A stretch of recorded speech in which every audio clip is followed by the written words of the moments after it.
suis seul, la nuit s'étire lentement. Dans l'âtre un feu de bois crépite.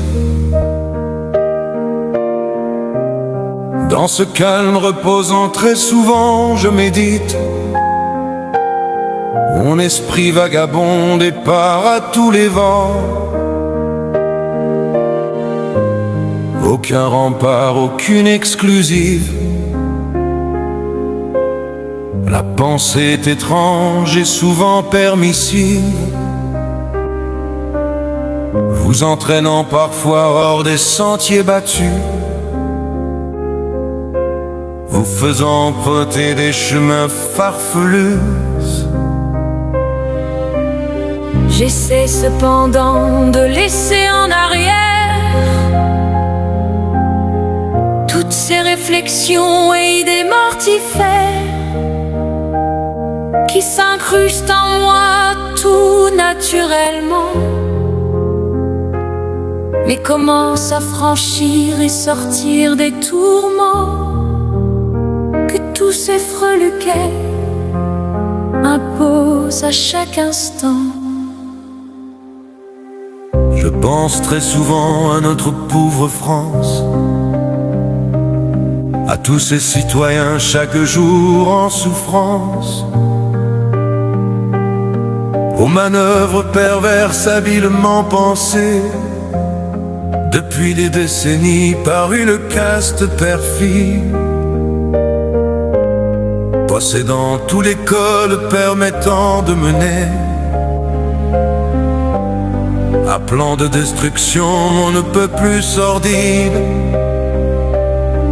Tous ces gens ordinaires, tous ces honnêtes gens, pourquoi ont-ils choisi un tel renoncement? Ont-ils été conscients ou seulement inertes, sans réel désir que la porte soit ouverte et leur fasse enfin voir tout cet effondrement d'un pays tout entier dans un grand remaniement? Nous sommes tous coupables par notre indifférence,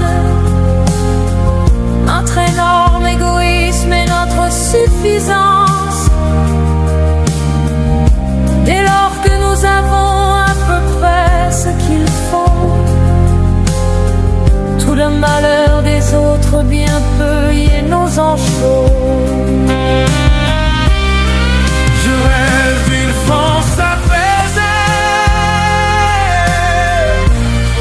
je rêve de justice et d'équité,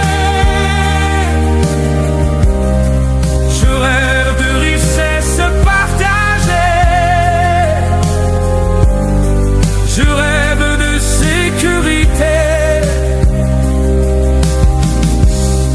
je rêve de fraternité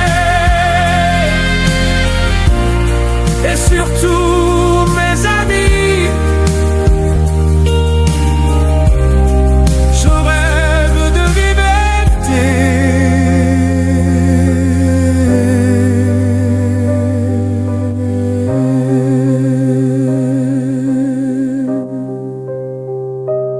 Je ne peux m'empêcher de penser à mon père,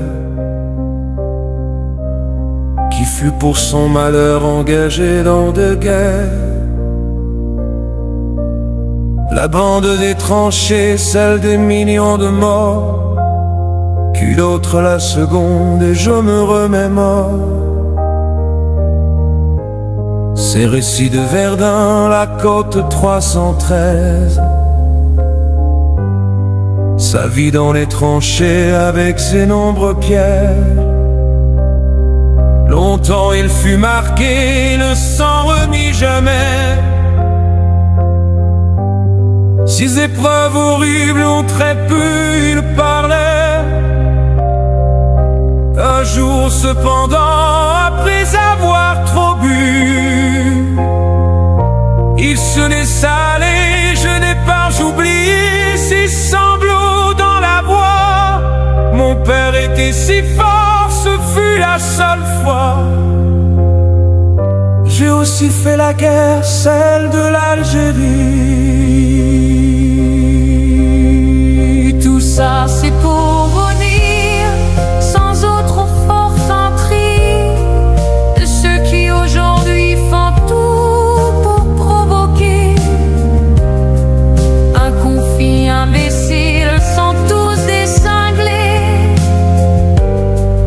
qu'ils ne savent pas ce que ça signifie. Ils sont soit aveuglés par idéologie, soit corrompus ou enchaînés, ou sont bien mal gouvernés.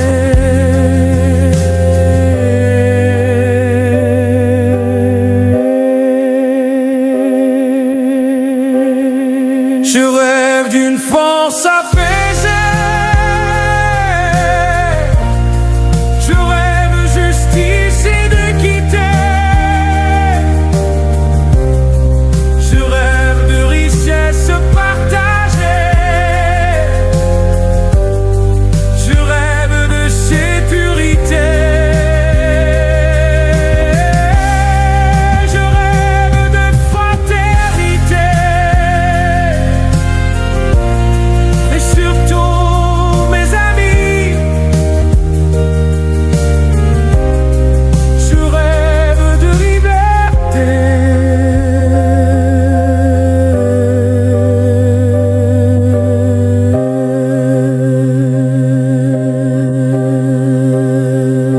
Je rêve de la France d'antan. Il n'y a pas déjà si longtemps, on s'amusait, on se parlait. Dans les rues on se regardait. Bien sûr tout n'était pas parfait, et souvent on se critiquait. On ne risquait pas la prison pour un délit d'opinion. Pour un délit d'opinion.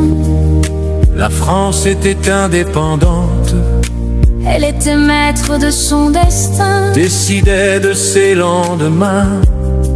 Aujourd'hui elle est transparente, courbe l'échine et prend des coups.